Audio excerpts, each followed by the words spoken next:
زیادہ تشریح کے ساتھ نہیں، شب پر آنے کے لیے ایک جملہ کہنا چاہوں گا کہ معصومین سے پوچھا گیا کہ مالک یہ شب قدر ہے کیا؟ شب قدر کس کو کہتے ہیں؟ کہ جب آسمانی ملائکہ نازل ہو کر وقت کی حجت کا طواف کریں اسے شب قدر کہا جاتا ہے۔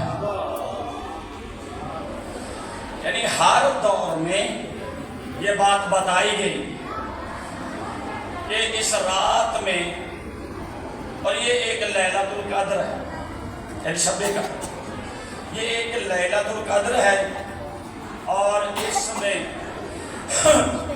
اللہ کے اذن سے ملائکہ نازل ہوتے ہیں اور ہر عمل لے کر آتے ہیں۔ معصومین سے پوچھا گیا مولا یہ لیلۃ القدر جو 1000 مہینوں سے بہتر ہے یہ کون سی رات ہے؟ فرمایا تجھے پتا نہیں؟ لیلۃ القدر ہوا جدی بنت محمد، لیلۃ القدر تو میری جدہ کا نام ہے۔ یعنی معصومین کے فرمان کے تحت یہ سورۃ القدر سورۃ السیدہ ہے، اور اس میں ہو کو نازل کیا گیا، اور وہ نازل ہوا لیلۃ القدر میں، اور کہا گیا کہ یہ 1000 مہینوں سے بہتر ہے۔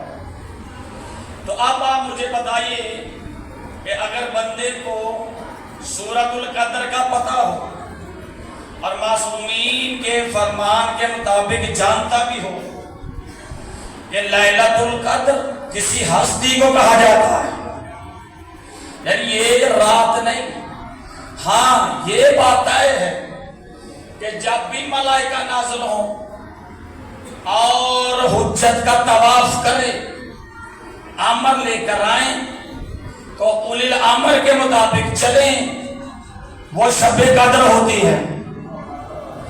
اب یہاں سے میں بات آگے بڑھانے لگا ہوں کہ شب قدر کہاں کہاں ہے، اور یہ بات بڑی خاص کرنے لگا ہوں اپنے بچوں کے لیے، جو جانتے ہیں وہ جانتے ہیں۔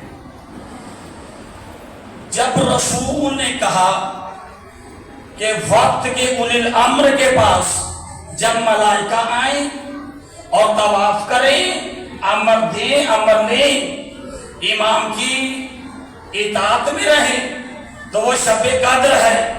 تو پھر آپ ذرا سوچئے کہ فطرت جس کو پر ملے تھے، اللہ نے کہا تھا کہ 4000 فرشتوں کے ساتھ چلا جا، حسین کے روزے کا طواف بھی کیا کر اور سلام بھی کیا کر۔ یعنی مولا حسین کی سری کی ہر رات ہر ٹائم شب قدر، جہاں فرشتے آئیں اور وہ حجت کا طواف کریں اور حجت سے رابطہ رکھیں، وہ شب قدر۔ اس کا مطلب ہر معصومین کا روزہ جہاں سری ہے، جہاں معصومین کا مقام ہے، وہاں فرشتوں کی ڈیوٹیاں لگی ہوئی ہیں، اور ایک مرتبہ نہیں، ہزاروں فرشتوں کی، ایک جاتا ہے دوسرا آ جاتا ہے۔ اسی سورۃ القدر کے حوالے سے بھی رسول نے فرمایا کہ میرے اہل بیت کے گھر عام گھر نہیں، ان گھروں کے چھت رحمان کا عرش ہے، اللہ رحمان کا یہ عرش ہے، یہ عام گھر نہیں ہے، یہ اللہ رحمان کا عرش ہے۔ تو مالک کیسے، فرشتے کیسے اترتے ہیں؟ کہا تم نے پڑھا نہیں ہے ابراہیم کے بارے میں، وَنُرِيَ إِبْرَاهِيمَ مَلَكُوتُ السَّمَاوَاتِ وَالْأَرْضِ۔ یہ چیزیں رکاوٹ نہیں ہوتی جن کی بصائر تیز ہو جائے۔ اللہ کہتا ہے ہم نے ابراہیم کے لیے آسمانوں کے رستے کھول دیے، اور وہ ملکوت السماوات والارض کو دیکھتے تھے۔ مالک نے فرمایا جب ہمارے نام کا شیعہ ابراہیم ان کے لیے آسمانوں کے رستے کھول سکتے ہیں، ہم سے کون سی چیز غائب ہو سکتی ہے؟ یعنی مالک نے فرمایا ہمارے گھر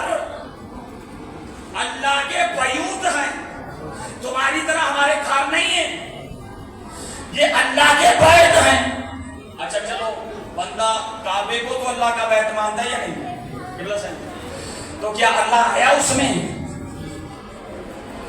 بھائی یہ بیت ہی 14 ہے، 14 خود میں نحنو بیت اللہ، ہم ہی اللہ کے بیت ہیں، تو کعبہ بھی بیت اللہ ظاہر تو نہیں ہوا۔ تو پتہ معصوم فرماتے ہیں ہمارے گھر بیت اللہ ہے، یعنی میری اہل بیت کا ہر گھر اللہ کا بیت ہے، بیت ہے۔ ہمارے گھروں کے چھت تمہاری طرح چھت نہیں ہے، یہ رب رحمان کا عرش ہے۔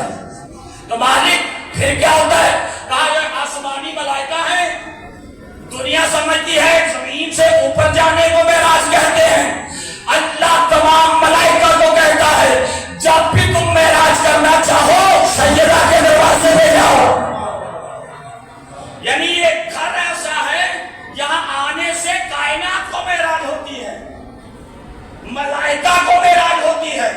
اچھا معراج ہوئی تو مالک نے فرمایا یہ ہمارے گھروں کے چھت کھلے ہوئے ہیں، ان کے لیے کھلے ہوئے ہیں، ہر ملائکہ کے لیے کھلے ہوئے ہیں، اور تمہیں پتہ ہی نہیں ہے فوج در فوج ہمارے دروازے پہ آتے رہتے ہیں اور ہمارا طواف کرتے رہتے ہیں فرشتے۔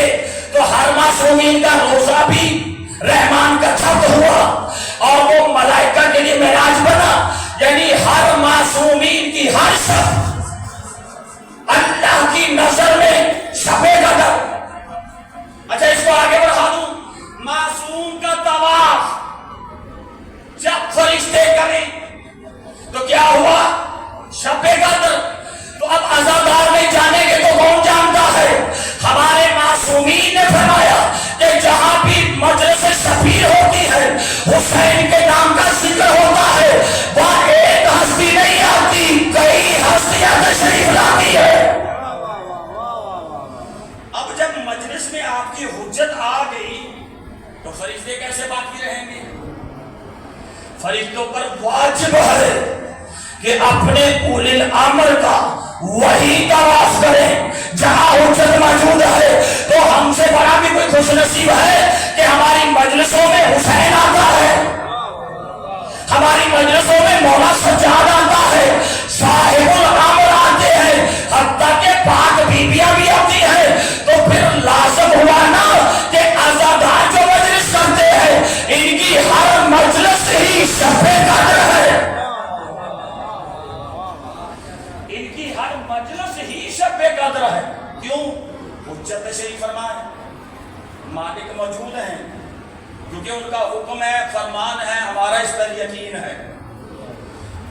جب وہ موجود ہوں تو پھر کائنات کا نظام کہاں ہے؟ ملائکہ انہی کے پاس آتے ہیں تو ان کا ہی طواف کرتے ہیں، تو جب ان کا طواف کرتے ہیں تو پھر شب قدر، جہاں حجت ہو وہی شب قدر۔ تو پتہ چلا ہمارے ہاں یہ سب سے بڑی عظیم عبادت ہے کہ ہم جب بھی مجلس پاک میں بیٹھتے ہیں تو یوں ہے کہ ہم شب قدر میں بیٹھے ہیں، کیونکہ ہمارے ہاتھ ہی یہاں موجود ہوتے ہیں۔ تو اب ہماری یہ شب عاشور، یہ عام شب عاشور نہیں، یہ تمام شب قدروں سے بہتر رات ہے، کیونکہ اگر یہ رات نہ ہو تو دین ہی ختم ہو جاتا ہے، اسلام ہی مٹ جاتا ہے، توحید کا کسی کو پتہ ہی نہ چلے۔ یہاں وہ موجود ہے جنہوں نے توحید بچائی، جنہوں نے اسلام بچایا۔ تو عزاداران حسین، مالک آپ کو سلامت رکھے، ہماری ہر مجلس میں بڑے ہی ادب و آداب سے رہنا چاہیے، کیونکہ یہاں حجت شریف فرما۔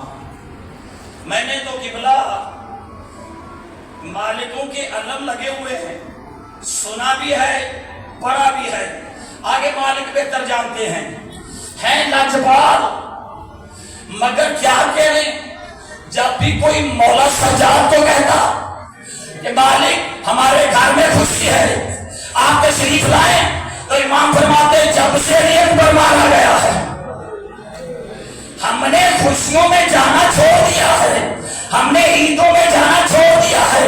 عزادار حسین کوئی کہتا مالک پھر آپ کیسے آئیں گے؟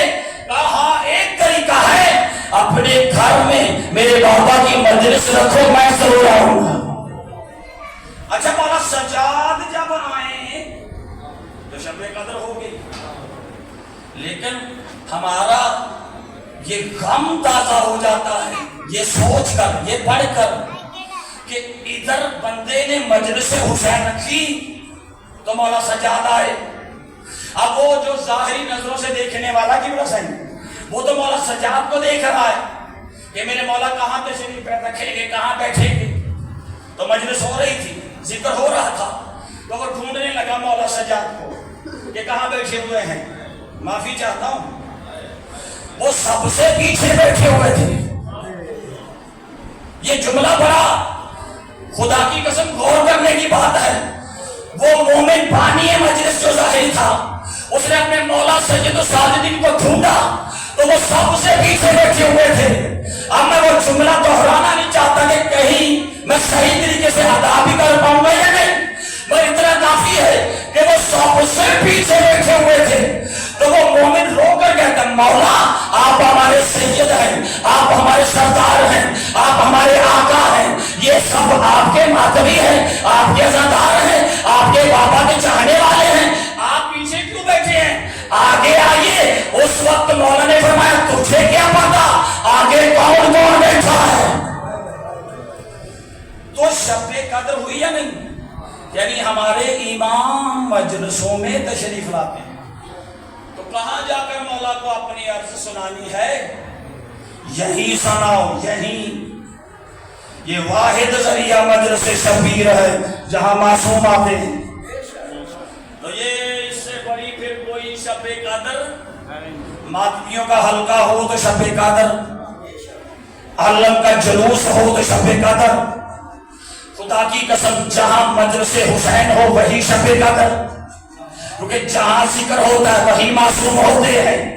تو پھر سورۃ القدر سے لے کر معصوم کی ہر مجلس تک سبھی شب قدر۔ تو یہ شب عاشور بھی آل محمد سے منسوب۔ بس میں چند جملے اس رات کی نسبت سے ادا کرنا چاہتا ہوں، کیونکہ ہمیں سمجھایا نہیں گیا۔ اگر حقیقت شب قدر کا پتہ چل جائے دنیا میں تو یہ کہیں گھروں میں نہ بیٹھے۔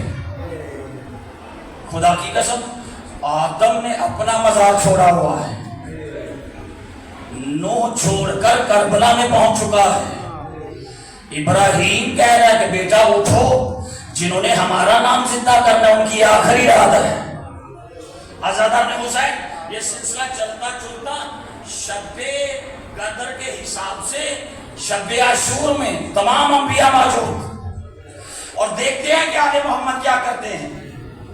یہ رات شب عاشور ہے، صبح عاشور ہے۔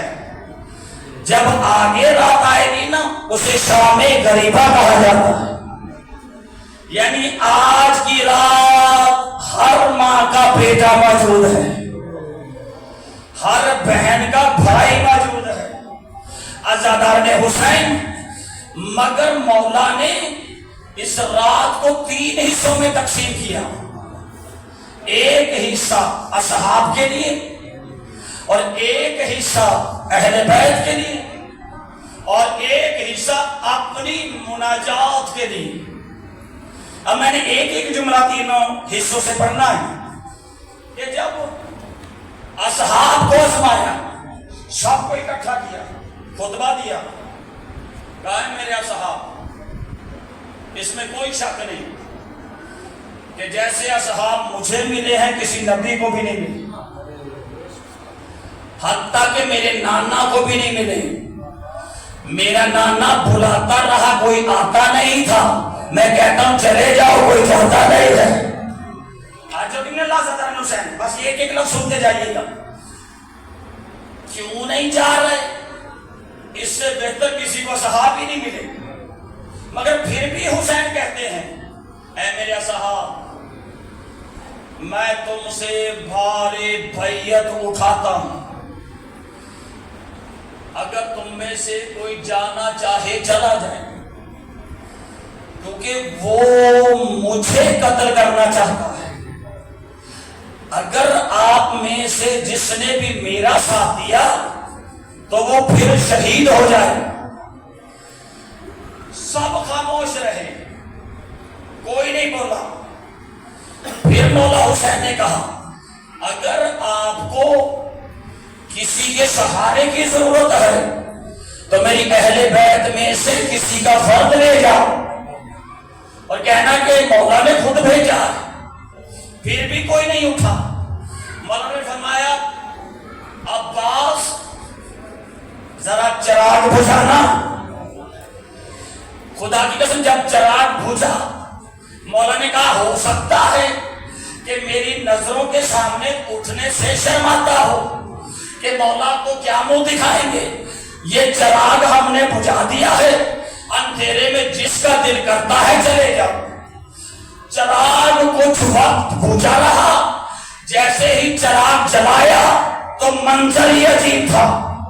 ہر اصحابی نے تلوار نکال کر اپنی گردن پر رکھی اور اپنے بالوں کو پکڑ کر کہہ رہے تھے مولا ہمیں جانے کے لیے نہ کہیں، اگر آپ کہیں تو ہم ابھی اپنا سر کاٹ کر آپ کے قدموں میں رکھ دیتے ہیں، مگر مولا یہ تو بتائیے یہ جو آپ جانے کے لیے کہہ رہے ہیں کیا آپ سے بہتر بھی کسی کا دروازہ ہے؟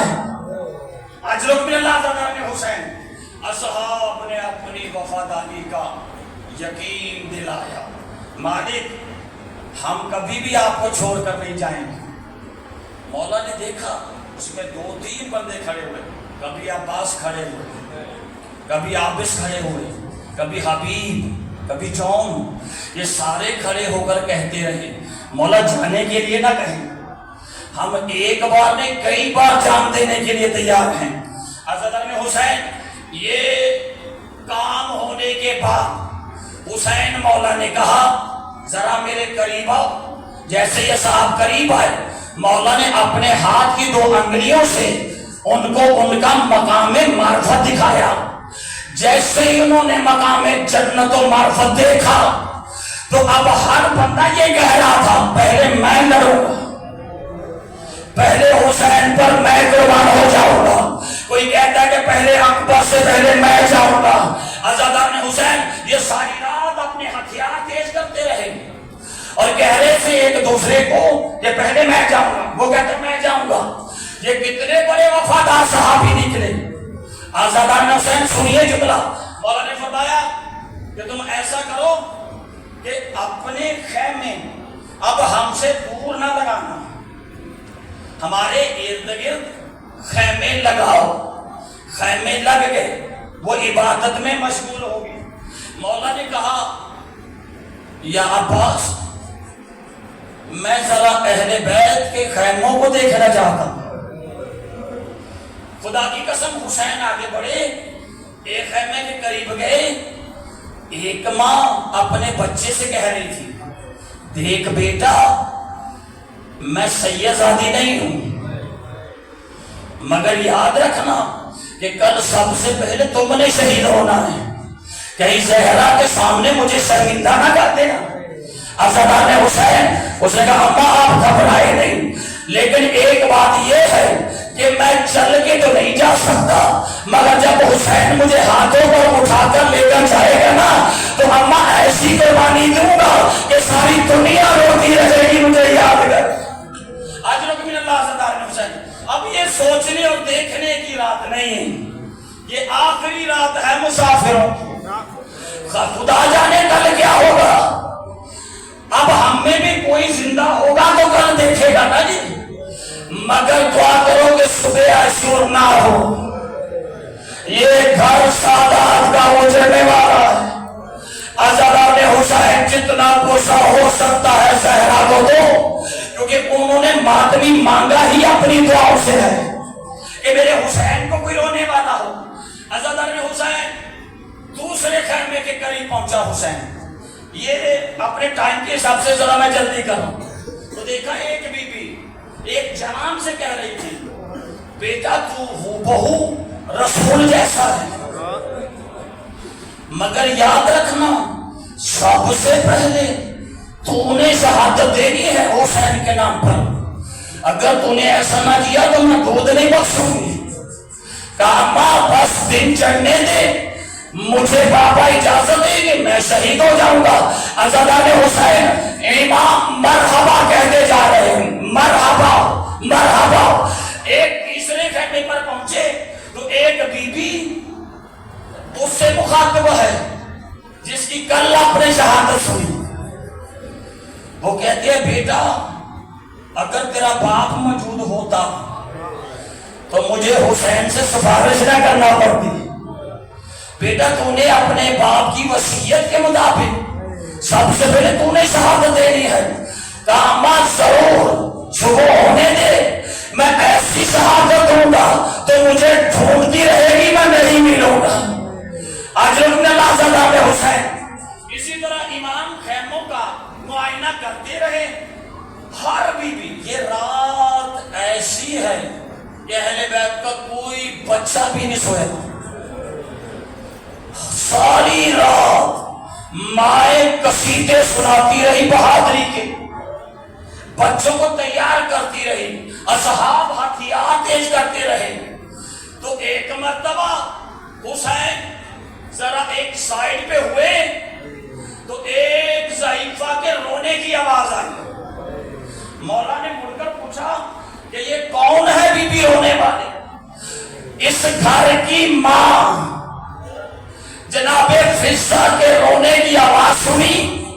کہا اماں فضہ آپ کیوں رو رہے ہیں؟ کہا میں دیکھ رہی ہوں کہ ہر ماں اپنی اپنی قربانی تیار کر رہی ہے، مگر میں رو اپنی قسمت پر رہی ہوں۔ اللہ نے مجھے بیٹے دیے پر کربلا میں نہیں ہے، کاش میرے بیٹے کربلا میں ہوتے، میں بھی زہرا کے نال پر اپنا بیٹا قربان کر کے زہرا کی بارگاہ میں سرخ ہو جاتی۔ بڑے آرام سے سنی۔ کہا اماں پریشان نہ ہوئی؟ کہا کیسے نہ ہوں، کیسے نہ رہوں، میرے بیٹے نہیں ہیں ادھر۔ کہا اماں جب کل صبح سور ہر بی بی اپنی اپنی قربانی بھیجے گی نا تو تم ایسا کرنا مجھ حسین کو اپنی قربانی بنا کر بھیج دینا۔ خدا کی قسم بس یہ جملہ سننا تھا۔ جب صبح عاشور حسین ڈر رہے تھے تو جناب فضہ ہو کر کے او میری لاج رکھنے والا حسین، او میری عزت رکھنے والا حسین۔ آج رکن اللہ زادہ نے حسین معائنہ ہوا اور بس یہ دو تین اور جملے سن لیجئے۔ مولا نے اب مناجات کا ٹائم ہے، مناجات سنیے۔ کتاب کا نام کوئی ہو سکتا ہے کسی نے مصائب نہ سنا ہو، یہ نہیں میں کہتا کسی نے نہ سنا ہو، مگر اگر کسی نے نہ سنا ہو تو یہ نہ کہنا کہ میں اپنی طرف سے پڑھ رہا ہوں۔ تقویت الایمان کتاب اور تقویم شیعہ یہ ہماری لائبریری کی زینت ہے کتابیں، اس کے ہر تہوار کے حساب سے وہ حالات لکھے ہوئے ہیں۔ تو علامہ نشا پوری کی لکھی ہوئی وہ لکھتے ہیں کہ مناجات حسین بڑے دردناک ہیں، کیونکہ اب وہ اللہ سے مخاطب ہے۔ خدا کی قسم جب حسین مناجات کی طرف بڑھے تو ہلال بن نافع سے کہا ہلال ذرا میرے قریب آ، قریب آئے، اور عباس سے کہا بھیا عباس جی آقا، کہا عالیہ کا خیمہ نہ چھوڑنا، تم نے یہاں رکنا ہے بی بی کے خیمے کے دروازے کے پاس، اور میں ہلال بن نافع کو لے کے جا رہا ہوں مناجات کے لیے۔ جیسے ہی مقتل میں تنہا حسین پڑے تو ہلال بن نافع کہتا ہے میں پیچھے پیچھے چل رہا تھا، اپنے مولا کے پیچھے پیچھے چل رہا تھا، مگر میں نے دیکھا کہ حسین روتے ہی جا رہے ہیں اور کسی جگہ پر بیٹھتے ہیں، ہاتھ زمین پر مارتے ہیں اور روتے ہیں۔ تو میں نے پوچھا مولا یہاں بیٹھ کر رونے کی کیا وجہ ہے؟ کہا یہاں میرا اکبر ہی ہے۔ دوسری جگہ پر بیٹھ دے، یہاں میرے قاسم کے ٹکڑے ہوں گے۔ بس اسی طرح معصوم بتاتا گیا۔